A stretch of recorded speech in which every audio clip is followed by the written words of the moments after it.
This video was recorded with the Avermedia Live Gamer Portable. Skip it up and that up! What's going on, ladies and gentlemen? Rich of Review Tech USA, and hey, manfuck, could you take me to Grand Central Station, please? Wait a second.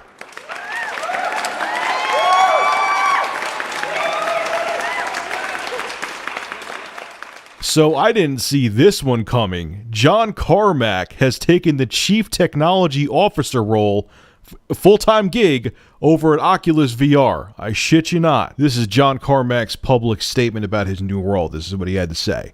The dream of VR has been simmering in the background for decades, but now the people and technologies are finally aligning to allow it to reach the potential we imagined. I'm extremely excited to make a mark in what I truly believe will be a transformative technology. Now, this article that I have was also updated from when it originally was posted, and Bethesda came out and said, this is not going to affect John's role over at id.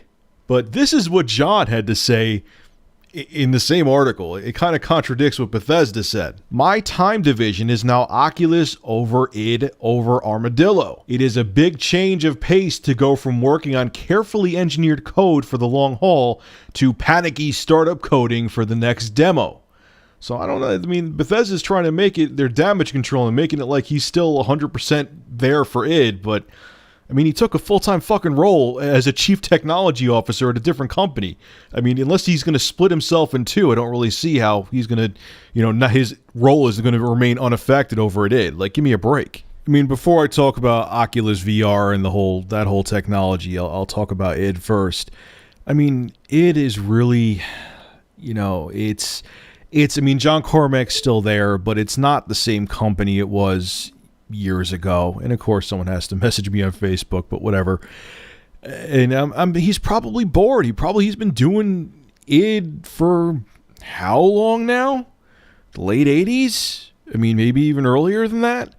And this is, to him, he's excited about it. He's been very excited about Oculus VR. He talks about it in every damn interview. So, this is a change of pace, and I'm sure he's probably happy about what he's doing. I also wonder, too, I just thought of this, and this is totally speculation. This isn't coming from any sources. This is just me, thinking and making up a conspiracy, just because I have a feeling it may have something to do with it. Maybe this also has to do with the disappointment that was Rage. I mean, not that it received terrible reviews. I mean, it got decent critical praise, but it was, for 5 years' worth of work, Rage was not the product I was expecting. I was expecting something significantly better. And maybe that left a bad taste in his mouth that, you put all that time and effort into one damn game and, the product wasn't anything special. So maybe he wants a change of pace, man. He's been pretty much doing the same thing for almost 20, 30 years.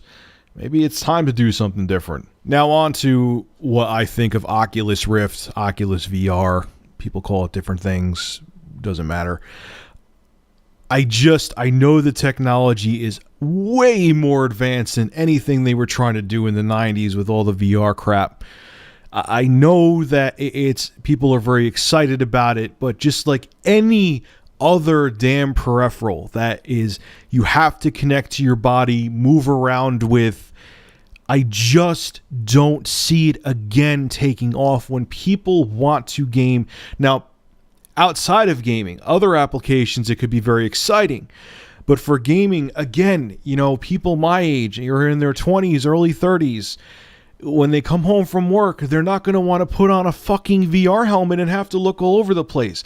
People don't want to have, I know it's not a helmet. I know it's just like a pair of glasses that's all you need. It's not big, bulky like what they were doing in the 90s, but it's still something extra.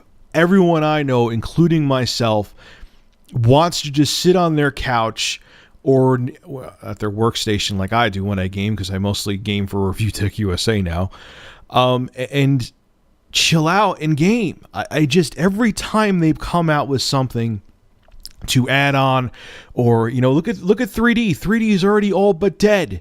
3D is already all but dead. They thought that it was going to be the resurgence of 3D. Now people could do it in their house. They only have to wear these glasses. To me, I guarantee, even the passive 3D stuff where you don't need glasses, where did it all go? It all faded away again. And I just don't see this taking off at least when it comes to entertainment.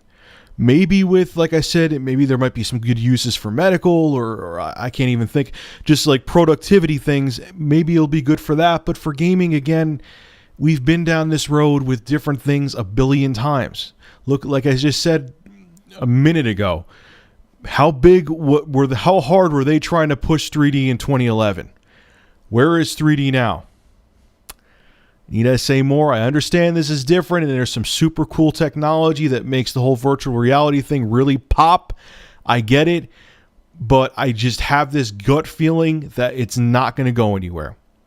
Not that John really cares. He's a millionaire anyway. It doesn't matter to him if the company goes under, but so he can take that risk and try something different, but I don't know. It's a peripheral again, no matter what way you look at it. I know people are going to disagree with me, but we'll see. I'll leave it at that. We'll see. If I'm wrong, I'll have no problem admitting I'm wrong. Let's see what happens with Oculus VR, Oculus Rift. Let's see. All right, I'm done preaching on this topic. Anyway, folks, make sure to rate, comment, favorite, and subscribe. And as always, thank you for supporting Review Tech USA. Have a good one.